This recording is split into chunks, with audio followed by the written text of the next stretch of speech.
Shalom, selamat malam. Renungan malam Sabda Bina Umat, Rabu 16 November 2022. Firman Tuhan malam ini terambil dari Amsal 11 ayat 1 sampai 11. Demikian firman Tuhan. Neraca serong adalah kekejian bagi Tuhan, tetapi Ia berkenan akan batu timbangan yang tepat. Jikalau keangkuhan tiba juga cemooh, tetapi hikmat ada pada orang yang rendah hati. Orang yang jujur dipimpin oleh ketulusannya, tetapi pengkhianat dirusak oleh kecurangannya. Pada hari kemurkaan harta tidak berguna, tetapi kebenaran melepaskan orang dari maut. Jalan orang saleh diratakan oleh kebenarannya, tetapi orang fasik jatuh karena kefasikannya. Orang yang jujur dilepaskan oleh kebenarannya, tetapi pengkhianat tertangkap oleh hawa nafsunya. Pengharapan orang fasik gagal pada kematiannya, dan harapan orang jahat menjadi sia-sia. Orang benar diselamatkan dari kesukaran, lalu orang fasik menggantikannya. Dengan mulutnya orang fasik membinasakan sesama manusia, tetapi orang benar diselamatkan oleh pengetahuan. Bila orang benar mujur, beria-rialah kota, dan bila orang fasik binasa, gemuruhlah sorak-sorai. Berkat orang jujur memperkembangkan kota, tetapi mulut orang fasik meruntuhkannya. Demikian firman Tuhan. Renungan malam ini bertema selamat menghadapi kesukaran. Orang jujur, orang yang rendah hati, orang saleh, dan orang yang benar disebut berulang-ulang dalam Alkitab. Hal ini menegaskan hidup mereka berada dalam perlindungan Tuhan dan menjadi berkat bagi masyarakat di sekitarnya.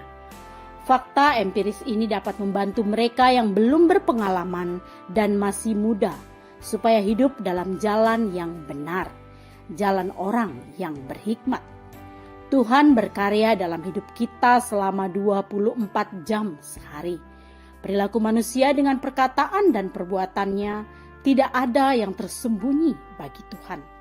Tuhan berpihak bagi mereka yang jujur, rendah hati, saleh dan benar. Kejujuran, kerendahan hati, kesalehan dan kebenaran sering dimengerti sebagai nilai-nilai yang tidak sesuai dengan perkembangan sekarang. Mengapa harus jujur jika bisa dapat untung lebih banyak dengan cara mengakali timbangan? Kenapa harus menempuh jalur resmi jika dengan menyogok atasan diperoleh proyek miliaran rupiah dengan cepat? Apakah untuk mendapat rezeki harus memfitnah seperti yang dilakukan orang lain? Orang fasik atau orang jahat selalu ada sebab mereka menolak berlaku benar, rendah hati, jujur dan saleh. Mereka hidup dalam hawa nafsu kedagingannya dan merasa benar dengan dirinya sendiri. Pada gilirannya keadilan Allah akan muncul. Orang fasik akan jatuh, gagal dan mengalami kesukaran. Tuhan pasti bertindak untuk menyatakan kuasa-Nya. Sepanjang hari ini kita beraktivitas, bersyukur kepada Allah untuk keberhasilan yang diraih. Mungkin juga datang persoalan besar yang menguji kesabaran dan keteguhan hati kita. Di mana yang sulit tetaplah percaya kasih Yesus. Selalu bersyukur jika di masa pandemi saudara sehat, masih bekerja, dapat bersekolah, dan makin giat dalam pelayanan.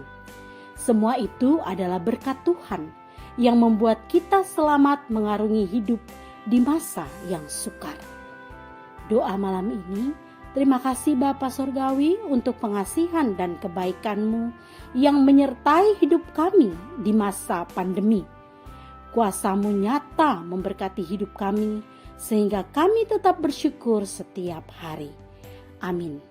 Demikian renungan malam ini. Selamat beristirahat. Tuhan Yesus memberkati.